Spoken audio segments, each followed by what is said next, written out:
Você já teve que fazer uma escolha que sabia que ia mudar sua vida para sempre, mas também sabia que era a única escolha certa? Eu fiz essa escolha quando tinha 17 anos.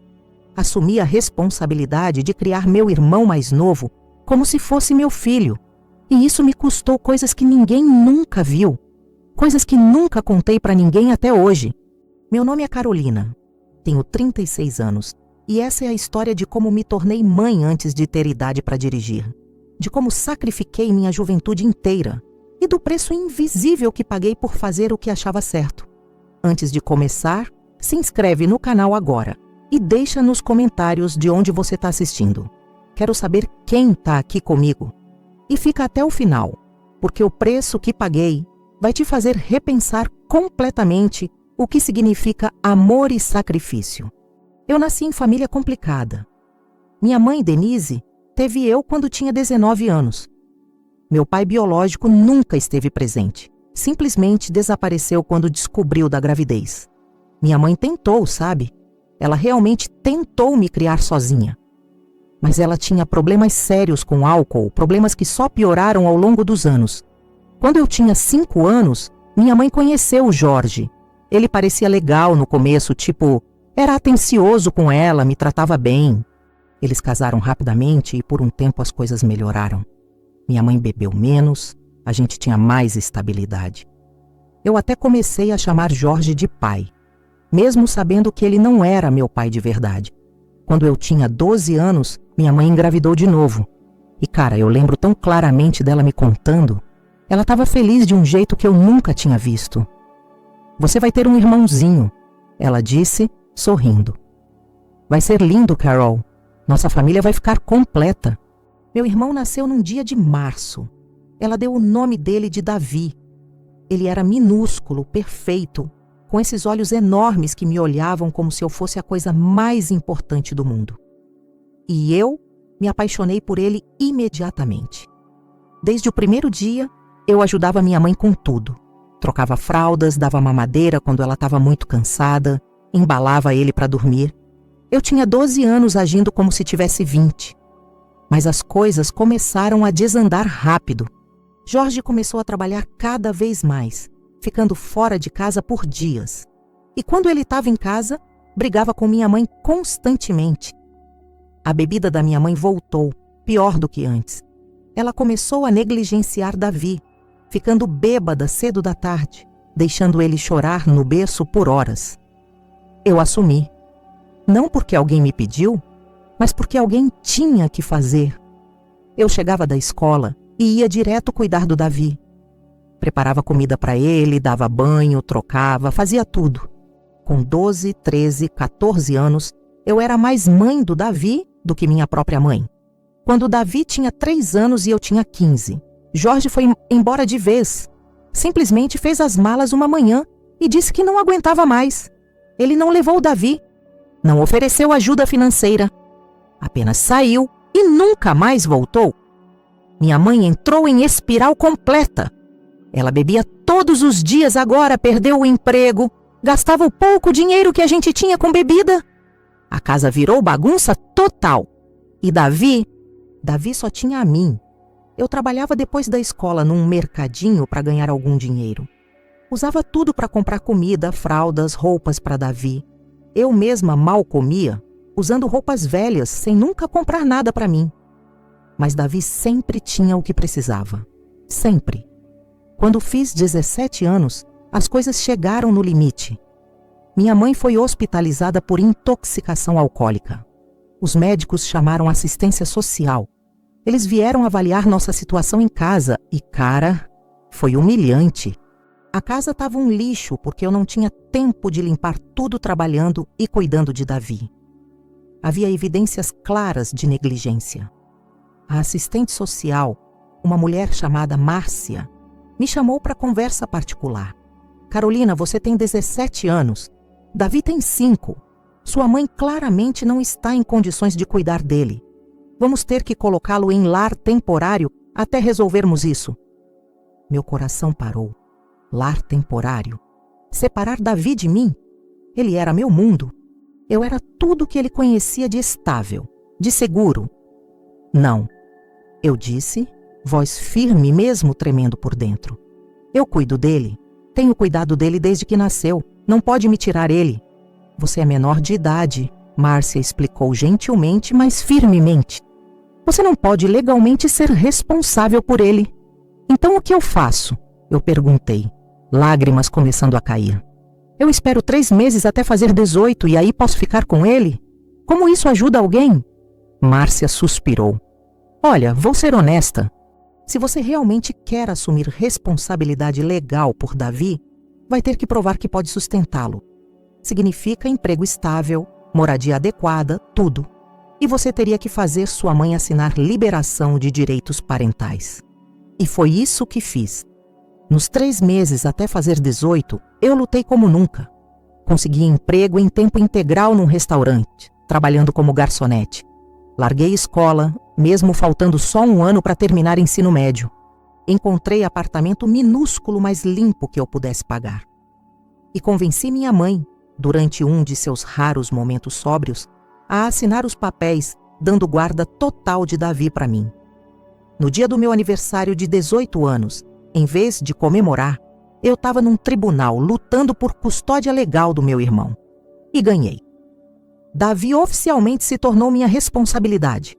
Eu era mãe solteira, aos 18 anos de uma criança de 5, que tecnicamente era meu irmão. Os anos seguintes foram os mais difíceis da minha vida. Eu trabalhava 2, às vezes 3 empregos para manter a gente. Davi entrou na escola e eu fazia questão que ele tivesse tudo o que precisava. Material escolar novo, roupas decentes, comida saudável. Eu passei fome várias vezes para garantir que ele comesse bem. Usei roupas rasgadas para que ele pudesse ter tênis novos. Não tive vida social, nada. Enquanto pessoas da minha idade estavam saindo, namorando, vivendo juventude, eu estava em casa ajudando Davi com lição de casa. Quando amigos me chamavam para sair, eu tinha que recusar porque não tinha com quem deixar Davi e não tinha dinheiro para babar. Namorei uma vez, quando tinha 21, um cara chamado Felipe que parecia entender minha situação. Mas depois de 3 meses ele terminou. Você é ótima, Carol, ele disse. Mas você vem com um pacote completo. E eu não tô pronto para ser padrasto de criança que nem é sua. Doeu. Doeu porque ele estava certo de certa forma. Davi não era meu filho biologicamente, mas era meu filho em todos os outros sentidos. E se alguém não podia aceitar isso, então não merecia estar na minha vida. Davi me chamava de Carol, não de mãe. A gente sempre foi honesto sobre nossa situação. Ele sabia que eu era irmã dele, não mãe. Mas eu era quem estava lá para tudo. Primeira vez que caiu de bicicleta? Eu. Primeira apresentação na escola? Eu. Quando teve pesadelos? Eu. Eu era tudo para ele e ele era tudo para mim. Mas tinha preço que ninguém via. Tinha noites que eu chorava sozinha depois que Davi dormia, exausta demais para continuar, mas sabendo que tinha que continuar porque não havia outra opção. Tinha vezes que eu olhava para pessoas da minha idade, vivendo vidas normais, e sentia inveja tão forte que me consumia. Tinha momentos que eu me perguntava quem eu poderia ter sido se não tivesse assumido essa responsabilidade. Mas então Davi sorria para mim, ou me abraçava, ou me mostrava a nota boa que tirou, e eu sabia. Sabia que tinha feito escolha certa, que ele valia cada sacrifício. Quando Davi tinha 10 anos e eu tinha 22, minha mãe morreu. Cirrose hepática, consequência inevitável de anos de alcoolismo severo. Eu levei Davi para o funeral, mesmo ele mal lembrando dela. Por que ela nunca vinha nos ver? Ele me perguntou confuso. Como eu explicava para a criança de 10 anos que mãe dele escolheu álcool em vez dele? Que ela era tão quebrada por dentro que não conseguia ser o que ele precisava? Ela era doente, Davi. Foi tudo que consegui dizer. Mas ela te amava, do jeito dela. Não sei se era verdade, mas parecia a coisa certa a dizer. Os anos de adolescência de Davi foram desafiadores de formas diferentes. Ele começou a fazer perguntas sobre por que nossa vida era diferente. Por que todo mundo tinha pais e ele tinha irmã mais velha criando ele? Por que a gente nunca tinha dinheiro para coisas legais que outros amigos dele tinham? Teve fase que ele ficou ressentido. Você não é minha mãe, ele gritou uma vez durante briga quando tinha 13. Você não pode me mandar fazer nada. E ele estava certo. Eu não era a mãe dele, mas eu era tudo que ele tinha. Você tem razão, eu disse, forçando calma. Não sou sua mãe, mas sou pessoa que trabalhou 3 empregos para te manter alimentado e vestido, que nunca te abandonou, que nunca vai te abandonar. Então sim, posso te mandar fazer sua lição de casa. Ele ficou em silêncio, processando. Então murmurou desculpas e foi para o quarto. Mais tarde, naquela noite, ele veio até mim. Desculpa, Carol, ele disse, voz pequena. Eu sei que você faz muito por mim. Às vezes é difícil. Eu sei, eu respondi abraçando ele. Para mim também. Quando Davi tinha 15, conheci alguém, Rodrigo. Ele era cliente regular no café onde eu trabalhava como gerente agora. A gente começou a conversar, ele me pediu em encontro e pela primeira vez em anos eu disse sim. Rodrigo era diferente. Ele sabia sobre Davi desde o início e não se importava. Você criou seu irmão sozinha desde adolescente? Ele disse impressionado. Isso é incrível, Carol. Você é incrível. A gente namorou por 6 meses antes dele conhecer Davi. Eu estava nervosa, mas eles se deram bem. Rodrigo era legal com ele, mas respeitava limites, nunca tentando ser pai substituto. Pensei que talvez, finalmente, eu poderia ter algo para mim. Alguém que me amasse, que entendesse minha vida complicada, que quisesse fazer parte dela. Então Rodrigo foi promovido. Ótima oportunidade, mas em outra cidade. 5 horas de distância. Ele me pediu para ir com ele. Traga Davi, ele disse. A gente pode fazer funcionar. Você, eu, ele. Podemos ser família. Parecia perfeito.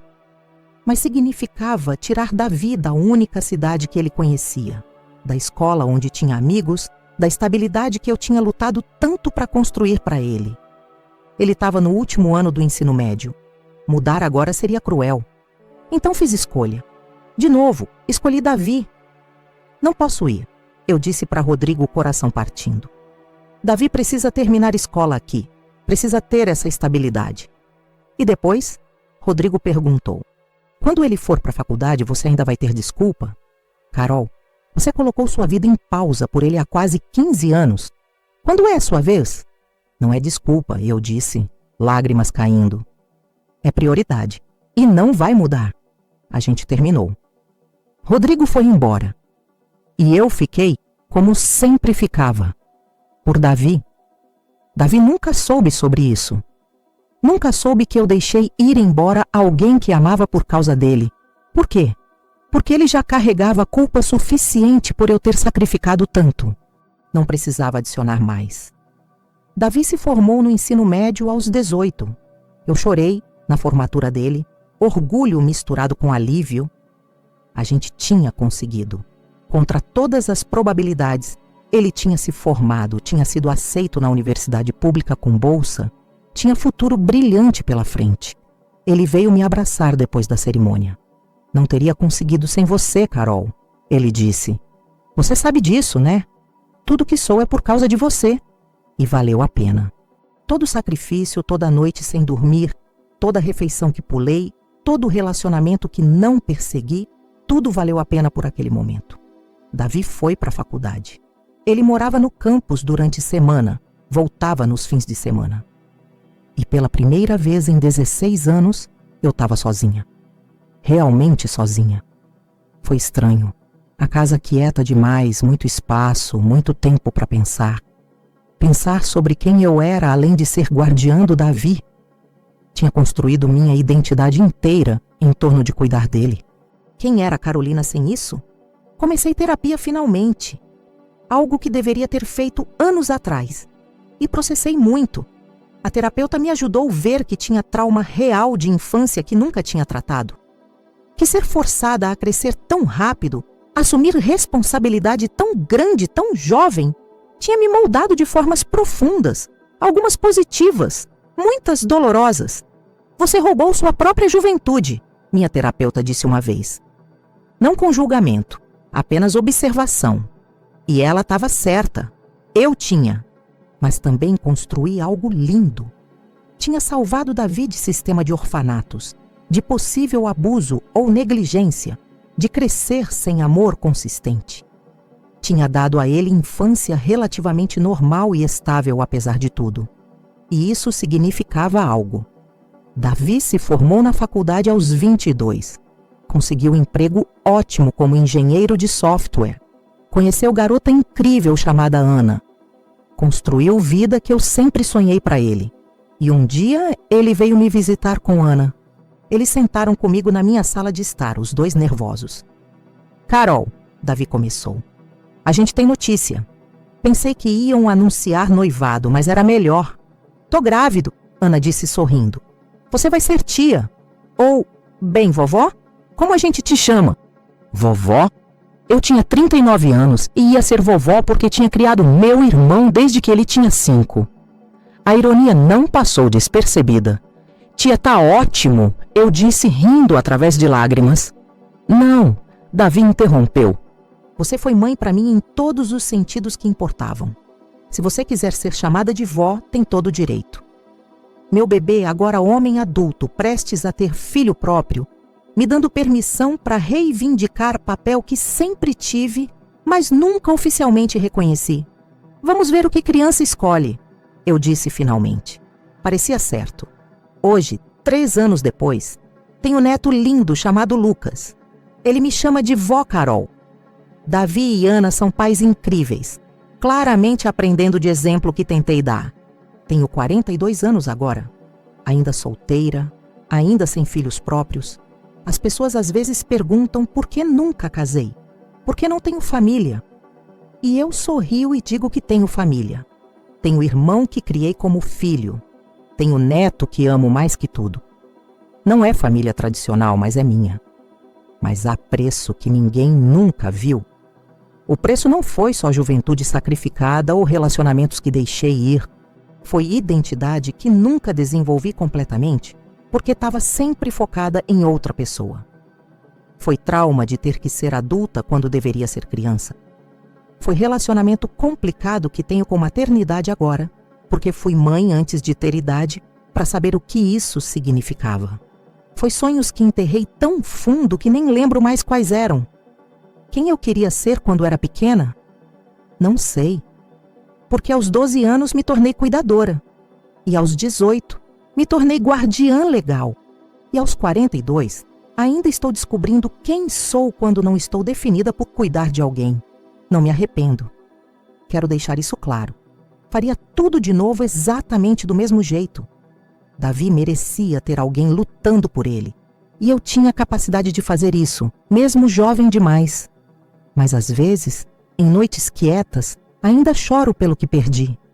Pela adolescente que nunca pôde ser boba ou irresponsável. Pela jovem adulta que nunca explorou o mundo ou descobriu a si mesma. Pela mulher que ainda está aprendendo como priorizar próprias necessidades sem culpa. Se essa história te tocou, se te fez pensar sobre sacrifício, sobre família escolhida versus família de sangue, sobre preço invisível que pagamos por fazer o certo, deixa teu like. Compartilha com alguém que precisa entender que heróis nem sempre usam capas. Às vezes são só irmãs mais velhas fazendo o impossível porque não há outra opção. E se inscreve no canal porque aqui contamos histórias reais sobre amor, sacrifício e resiliência. Aprendi que sacrifício raramente é glamouroso. Não tem plateia aplaudindo. Não tem reconhecimento imediato. São só dias acumulando, escolhas pequenas, um pedaço de você dado de cada vez até olhar no espelho e mal reconhecer quem está olhando de volta. Mas também aprendi que amor não é sentimento, é ação, é escolha. É acordar todos os dias e escolher pessoa que você ama acima de si mesmo, mesmo quando dói, mesmo quando custa tudo. E no final, acho que fiz certo. Porque Davi é homem incrível. E Lucas tem pai incrível. E talvez meu legado não seja carreira brilhante ou família tradicional. Talvez seja simplesmente ter quebrado o ciclo. Ter garantido que Davi não crescesse com o abandono e negligência que eu cresci. Ter dado a ele algo melhor. E isso Isso vale tudo que paguei? Até preço que ninguém nunca viu? Obrigada por ouvir, por ficar até o fim, por entender que às vezes as histórias mais importantes são aquelas sobre pessoas comuns fazendo coisas extraordinárias simplesmente porque precisava ser feito.